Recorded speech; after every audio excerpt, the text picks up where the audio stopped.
Hi friends, Hindu Karuna மற்றும் திரு மகா சீரியலுக்கான மகா சங்கமம் எபிசோட் பற்றி தான் இந்த வீடியோவில் பார்க்க போகிறோம். அதுக்கு முன்னாடி நம்ம சேனலை சப்ஸ்கிரைப் பண்ணாதவங்க கீழே இருக்கிற சப்ஸ்கிரைப் பண்ண கிளிக் பண்ணிவிட்டு பக்கத்தில் இருக்கிற பெல் ஐக்கனையும் கிளிக் பண்ணிவிடுங்க. நம்ம கவிதா இருக்காங்க இல்லையா, அவங்களோட ஆள் கூட சேர்ந்து கருணாவுக்கும் திருவுக்கும் இடையில் சண்டையை மூட்டி விட்டுடுறாங்க. ஸோ ரெண்டு பேருமே சிலம்பம் போட்டிக்கு பேரை கொடுத்துடுறாங்க. இந்த பக்கம் பார்த்தோன்னா நேராக கவிதாவை கூப்பிட்டு இந்த சிலம்பம் கம்பு ரெண்டுலேயுமே நுனியில் ஆணி அடித்து வச்சிருக்க, அந்த நெத்தி பொட்டில் வச்ச உடனே ஆணியில் இருக்கிற விஷயம் தலைக்கு ஏறி எப்படியோ ரெண்டு பேர் ஒருத்தங்க கதையாச்சும் முடிஞ்சிடும், நமக்கு கண்டிப்பாக லாபம் கிடைக்கும் அப்படின்னதும் உடனே அந்த கம்பை வாங்கிட்டு கவிதா போய் சிலம்பம் போட்டி நடக்கிற அந்த இடத்துல கொடுத்து விட்டுடுறாங்க. இந்த பக்கம் பார்த்தோன்னா சிலம்பம் போட்டி ஆரம்பிக்குது. ஸோ கருணா திரு ரெண்டு பேருமே களத்தில் இறங்க ஆரம்பிக்கிறாங்க.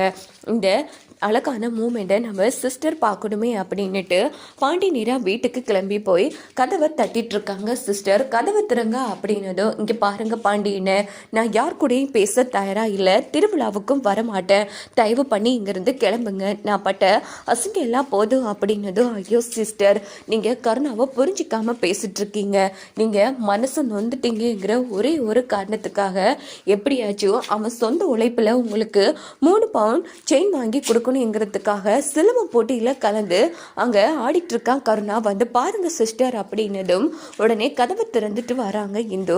என்ன சொல்றீங்க? ஆமா சிஸ்டர் நீங்க பாருங்க அப்படின்னதும் உடனே கருணா உயிருக்கு பிரச்சனைங்கிற விஷயத்த சாமியார் சொன்னதை இந்து யோசிச்சு பார்க்குறாங்க. எதுக்காக இந்த தேவையில்லாத வேலையெல்லாம் அவன் பார்க்குறான் அப்படின்னதும், எல்லாம் உங்களுக்காகத்தான் அப்படின்னதும் அடிச்சு பிடிச்சிட்டு இந்து நேராக போட்டி நடக்கிற இடத்துக்கு வராங்க. அங்கே பார்த்தோன்னா கருணாவும் திருவும் களத்தில் இறங்கி அந்த இடத்துல செம வேகமாக ஈக்குவலாகவே சண்டை போட்டுட்டு இருக்காங்க. இதை பார்த்து கவிதாவும் அவங்க ஆளும் செம ஹாப்பி ஆகுறாங்க அந்த இடத்துல.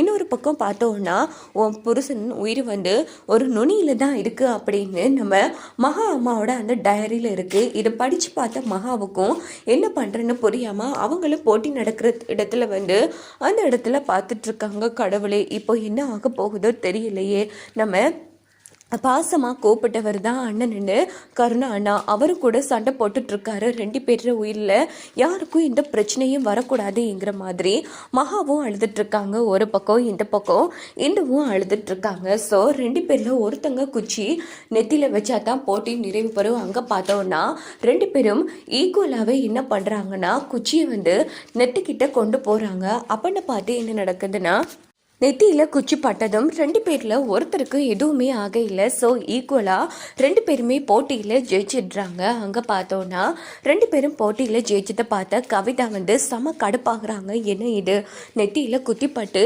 எதுவுமே ஆக இல்லையே, அதே கம்பத்தானே கொடுத்துருக்கோம், எப்படி இது சாத்தியமாகும் அப்படின்னு கவிதா வேற செம கடுப்பில் இருக்காங்க. அப்படின்னு பார்த்து நம்ம மகா கவிதா பக்கத்தில் நிற்கிறாங்க.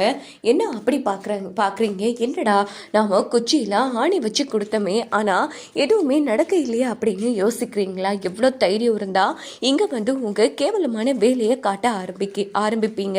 இது கோவில், புனிதமான இடம், இப்படி சொந்த மகனாக பார்க்க வேண்டிய திருவை கதை முடிக்க பார்த்துருக்கீங்களே, சி நீங்களாம் ஒரு பொம்பளையா அப்படின்னதும், ஏய் என்னடி ரொம்ப ஓவராக பேசுகிறா அப்படின்னதும் நம்ம கவிதாவோட கழுத்தை பிடிச்சிடுறாங்க மகா. அவ்வளோதான் மரியாதை, எத்தனை வாட்டி உங்ககிட்ட சொல்கிறது, இந்த குடும்பத்தில் கெடுதல் நடக்கிறத இன்னையோட நிப்பாட்டுன்னு, ஆனால் நீ உன் ஆட்டத்தை நிப்பாட்டுற மாதிரியே தெரியல. இங்கே பாரு, இந்த மகா பார்க்குறதுக்கு சாந்தமாக தான் இருப்பா, மகாவோட இன்னொரு முகத்தை நீ பார்த்ததே இல்லைல்ல, அதை காட்ட வச்சிடாத. இங்கே பாரு, இதான் கடைசி முதலாக இருக்கணும், திருவுக்கு ஒரு பிரச்சனை வந்துச்சு, உன்னை நான் உயிரோடவே விட மாட்டேன் பார்த்துக்கோ அப்படின்னு மிரட்டிட்டு மகா அங்கேருந்து போனதும் கவிதா உச்சக்கட்ட கோபத்தில் இருக்காங்க.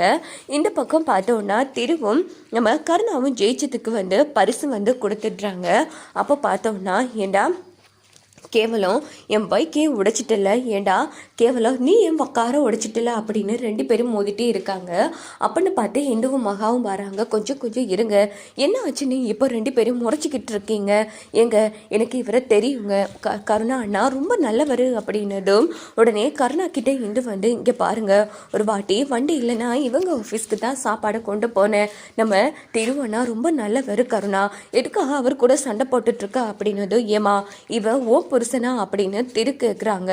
உடனே நம்ம இந்துவும் ஆமாண்ணே இவர் என்னோட புருஷன் தான் அப்படிங்கிறாங்க.